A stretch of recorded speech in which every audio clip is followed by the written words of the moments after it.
All right, let's get right into it. Today, we're talking about a single moment high in the skies over Asia that could genuinely change the future of the entire region. It's a story about cutting edge fighter jets, high stakes political games, and alliances that are starting to show their cracks. And really, that's what it boils down to. Just how close did we come? This was way more than just a near miss, it was a huge, deliberate provocation. So now we're going to unpack exactly what happened and, more importantly, what it means for all of us. So picture this. We're over the East China Sea, a really contested part of the world.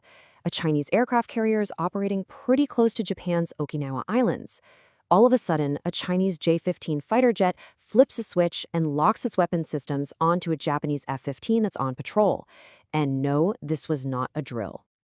To really understand just how serious this is, we need to get into the details. I mean, what does it actually mean for one fighter jet to lock on to another? And that leads to the million-dollar question, right? In the middle of the sky, how did that Japanese pilot know with 100% certainty that he was being targeted and was just seconds away from a possible missile launch? Well, the answer isn't about what he could see. It's all about the tech packed inside his jet. So yeah, let's talk about the technology that completely defines these modern encounters. This isn't the dogfighting you see in old movies. It's all about what the instruments and sensors are screaming at the pilot.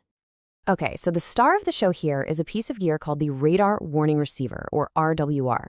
The best way to think of it is like a smoke detector for radar. It's not sending anything out, it's just listening, constantly for the electronic signals of another radar system painting the aircraft. So here's how it works step by step. The Chinese J-15 sends out that radar signal, which paints the Japanese F-15. Instantly, the F-15's RWR picks it up. An alarm shrieks in the cockpit, telling the pilot, "You've been locked." But here's the amazing part. The tech is so smart. It can tell the difference between a simple tracking lock, like, "Hey, I see you," and the much, much more dangerous fire control lock. That's the last thing that happens before a missile comes off the rail. And that right there is the reality of modern air combat. It's exactly like the source material says. It's a high-stakes chess game. It's less about guts and maneuvering and way more about who has the better technology to see the other guy, trick them, and counter them before anyone even thinks about pulling a trigger. But when you really dig into the data from this incident, it starts to look less like a close call and a lot more like China was sending a very deliberate and very chilling message.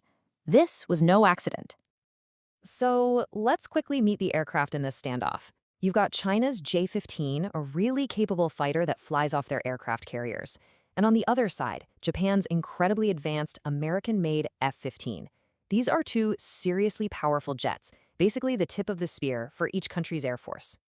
Now, according to Japan's own Ministry of Defense, this whole thing happened in two phases. The first time the Chinese jet locked on, it lasted for about 3 minutes.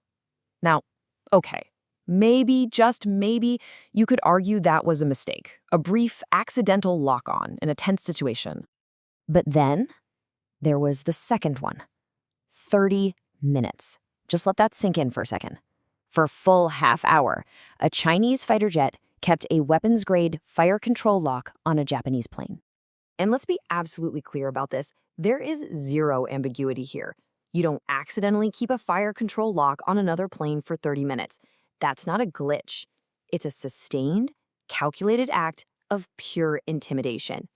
It is the military equivalent of holding a loaded weapon to someone's head just to let them know, I can do this whenever I want.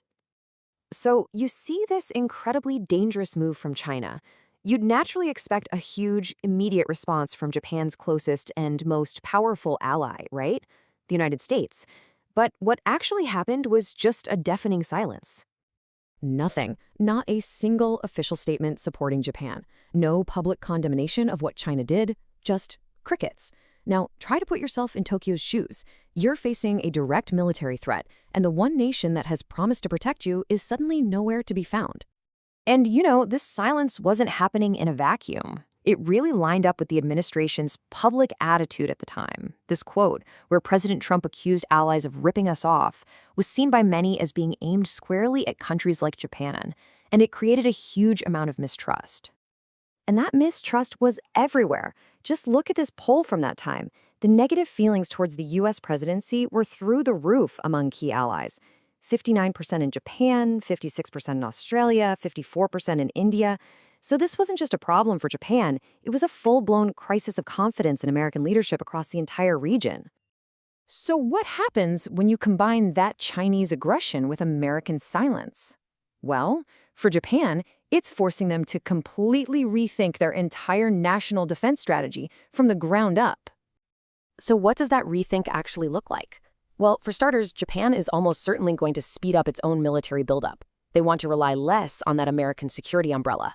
But then you get to the most shocking possibility, something that used to be totally unthinkable.